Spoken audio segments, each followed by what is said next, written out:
अंडमान और निकोबार को मजबूत करने के लिए 75,000 करोड़ रुपए की परियोजनाएं, भारत की गहरे पानी की रणनीति। ग्रेट निकोबार द्वीप समूह के लिए 75,000 करोड़ रुपए की योजना। क्या हुआ है? केंद्र ने विवादास्पद 75,000 करोड़ रुपए की परियोजना के लिए डेक को मंजूरी दे दी है। एक ग्रीनफील्ड अंतर्राष्ट्रीय बंदरगाह, एक अंतर्राष्ट्रीय कंटेनर ट्रांसशिपमेंट टर्मिनल, एक टाउनशिप और एक ग्रेट निकोबार द्वीप में 16,610 हेक्टेयर प्राचीन जंगलों में बिजली संयंत्र बनाने के लिए। इंफ्रास्ट्रक्चर परियोजनाओं पर पर्यावरण मंत्रालय की विशेषज्ञ मूल्यांकन समिति ने द्वीप पर परियोजना को मंजूरी दी। विनाश ग्रेट निकोबार द्वीप को जनवरी 1989 में केंद्र द्वारा बायोस्फीयर रिजर्व घोषित किया गया था और मई 2013 में यूनेस्को के मानव और जीवमंडल कार्यक्रम में शामिल किया गया था। इसे वैश्विक जैव विविधता हॉटस्पॉट माना जाता है, जो कई तिमाहियों से परियोजना के मजबूत विरोध की व्याख्या करता है। यह निकोबार मेगापोड, लेदरबैक कछुए, स्थानिक निकोबार मकाक और खारे पानी के मगरमच्छों से दुर्लभ वनस्पतियों और जीवों के अलावा स्वदेशी शोम्पेन जनजाति का घर है। ईएसी द्वारा निकोबार द्वीप की प्रमुख प्रजातियों के रूप में वर्णित निकोबार मेगापोड के 51 सक्रिय घोंसलों में से 30 स्थायी रूप से नष्ट हो जाएंगे। ईएसी ने अपनी 22-23 अगस्त की बैठक के मिनटों में इस परियोजना को मंजूरी दी है। इसमें 8.5 लाख से अधिक पेड़ों की कटाई, 12-20 हेक्टेयर मैंग्रोव कवर का नुकसान, 298 हेक्टेयर समुद्री तल का दावा और काफी प्रवाल स्थानांतरण शामिल होगा।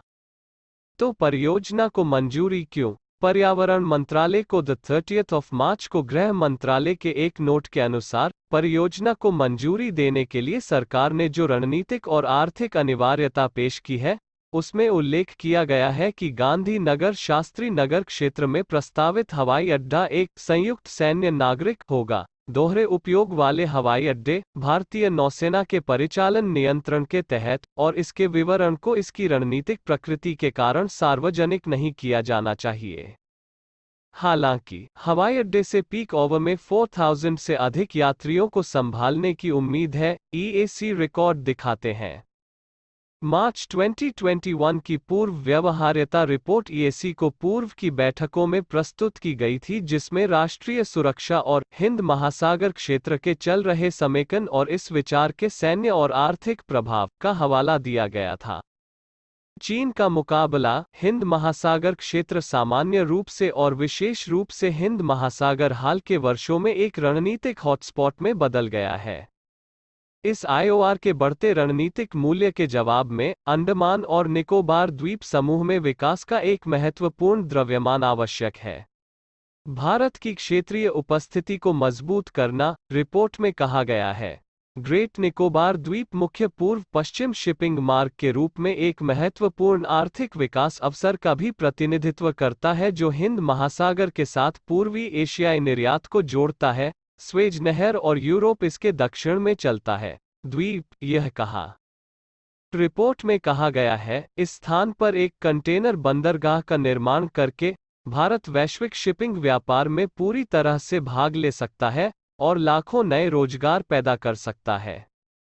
रिपोर्ट में कहा गया है कि म्यांमार, चीन और श्रीलंका जैसे अन्य देश उपयुक्त बंदरगाह सुविधाओं को विकसित करके व्यापार का एक बड़ा हिस्सा लेने के लिए गहरे पानी की सुविधाओं को विकसित करने के लिए कमर कस रहे हैं, और इसलिए यह जरूरी है कि भारत को भी ऐसा ही करना चाहिए।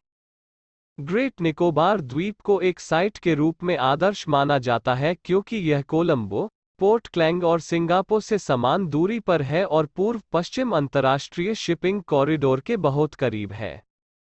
प्रस्तावित टाउनशिप और पावर स्टेशन आर्थिक गतिविधि और पर्यटन विकास के पूरक हैं।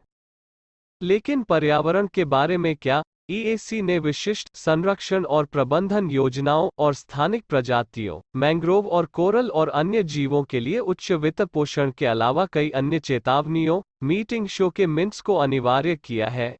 ईएसी ने कहा, 3 स्वतंत्र समितियों का गठन किया जाएगा, एक प्रदूषण से संबंधित मामलों की देखरेख करने के लिए, दूसरा जैव विविधता पर और तीसरा शोम्पेन और निकोबारी जनजातियों से संबंधित कल्याण और मुद्दों की देखरेख के लिए।